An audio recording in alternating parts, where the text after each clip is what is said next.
Olá, bom dia, boa tarde. Não tinha ido? Olá, bom dia, boa tarde, boa noite a todos que nos assistem. Meu nome é Kaique Meu nome é André. Meu nome é Guilherme. e esse é um trabalho, é um vídeo trabalho que nós estamos fazendo para a disciplina de Fisiologia Animal Comparada, no módulo do Sistema Renal, onde nós vamos fazer uma explicação do artigo do Francisco Bosinovic e colaboradores, e uma tradução do título do artigo seria Aclimatação sazonal na taxa de fluxo de água, osmolalidade da urina e canais de água nos rins em degús de vida livre, mecanismos moleculares, processos fisiológicos e implicações ecológicas. Bom, a flexibilidade ou a plasticidade fenotípica é a capacidade de regulação de características do organismo como resposta às condições ambientais. Dessa forma, organismos podem melhorar seu desempenho biológico, fitness, ao se ajustar a mudanças ambientais bióticas e abióticas. Os organismos que vivem em ambientes de escassez hídrica possuem mecanismos de economia de água, como a fisiologia de regulação de água de roedores do deserto, que apresentam uma notável flexibilidade no tempo. Esse é um aspecto evolutivo que chama a atenção de pesquisadores para compreender melhor como funcionam os mecanismos que regem essa flexibilidade. Dessa forma, nós temos um excelente candidato para estudo, que é o Octogon degus. Ele é um pequeno roedor endêmico do Chile e os hábitos diurnos colaboram para as observações feitas em campo. O estudo do artigo tenta determinar, em condições de campo, o efeito das mudanças sazonais na disponibilidade de água ambiental, na distribuição e regulação das aquaporinas, na osmolalidade da urina e no fluxo total de água do organismo em estudo. Como métodos, técnicas e resultados, nós apresentamos primeiro a ideia das aquaporinas. A capacidade de concentração de urina de um organismo está associada a uma maior reabsorção de água e depende de uma série de atividades de cotransportadores de cloreto de sódio, canais iônicos, bombas de sódio e potássio e aquaporinas. O estudo analisa essas últimas, e existem dois tipos que foram estudados, as aquaporinas 1 e 2. Então, o local de estudo, né, foi o Chile, né? Esse local são casos de Apoquindo. O estudo foi feito entre o inverno de 2001 e o outono de 2002. Uma grande vantagem desse local, né, que ele tem verões quentes e secos e invernos frios e úmidos. Aqui está o gráfico da precipitação. Vocês veem que a precipitação no verão é muito menor do que a do inverno.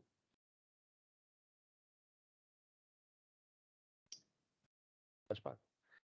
E aí os pesquisadores fizeram 3 hipóteses, né? No caso, como tem escassez hídrica no verão, as plantas consumidas pelos degus continham aproximadamente 4% de água. E no inverno, onde não existe escassez hídrica, os números eram muito mais elevados, próximos de 75%. Assim, os autores fizeram 3 hipóteses. A primeira hipótese é que as taxas de fluxo de água serão maiores durante o inverno. A segunda das hipóteses é que a osmolalidade da urina será menor no inverno. E a terceira das hipóteses é que ocorrerão mudanças na atividade de aquaporinas. Então, com relação à primeira das hipóteses, né, a gente tem as medidas de taxas de fluxo de água, que na verdade são, né, você tem a perda de água, que é via excreção ou via perda de água evaporativa, e você também tem a entrada de água, que é via produção metabólica ou via alimentação e bebida. Então, nesse gráfico aí a seguir, pode-se observar que o influxo e o efluxo de água ele é muito maior no inverno, onde não existe escassez de água, corroborando, então, a primeira das hipóteses dos autores. E nesse caso agora, desse segundo gráfico, discute a osmolalidade da urina, que representa a capacidade dos rins de eficientemente conservar a água. Então, esse segundo gráfico mostra que no verão a osmolaridade é muito mais elevada do que no inverno, corroborando, então, a segunda das hipóteses dos autores. As aquaporinas. As aquaporinas são o objeto de estudo principal, né, do artigo, e elas se diferem em 1 e 2, como dissemos anteriormente, e da seguinte maneira. A aquaporina 1, ela permite a reabsorção de água filtrada nos túbulos proximais e na parte descendente do túbulo de Henle, né? Isso nos néfrons. Se localizam principalmente na parte apical e basolateral do epitélio. A aquaporina 2 também se localiza na membrana celular apical do duto coletor, na medula principal, e na região interna do néfron, e também em vesículas dentro do citoplasma celular. Para analisar a distribuição e regulamentação de aquaporina 1 e 2, 3 degos machos adultos foram capturados vivos em cada estação, no inverno e no verão. Os rins foram removidos, processados, e a localização das aquaporinas foi realizada via imunocistoquímica. A variação na abundância de aquaporina 2 foram analisadas por imunoblot também. E a gente vai ver os resultados em seguida. Aqui o padrão sazonal de variação nas aquaporinas 2 na medula renal. Corado de vermelho, temos a aquaporina 2 em A e B, e corado de azul, temos a aquaporina 1 em C e D.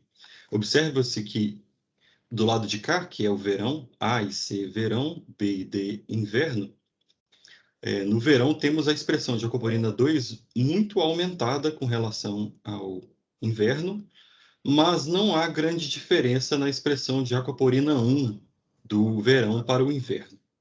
Embaixo aqui também temos os resultados de imunoblot, né, para as proteínas de aquaporina 2 na medula renal, e vemos que durante o verão há uma expressão muito aumentada com relação ao inverno também. Dessa maneira, né, podemos dizer que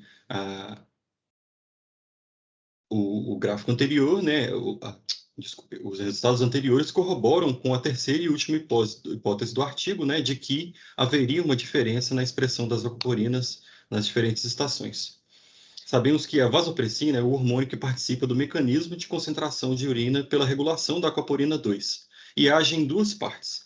Primeiro, a vasopressina ela estimula a inserção da aquaporina na membrana apical e, como um segundo mecanismo, ela aumenta a transcrição do gene de aquaporina 2, o que permite a produção de mais aquaporinas, né?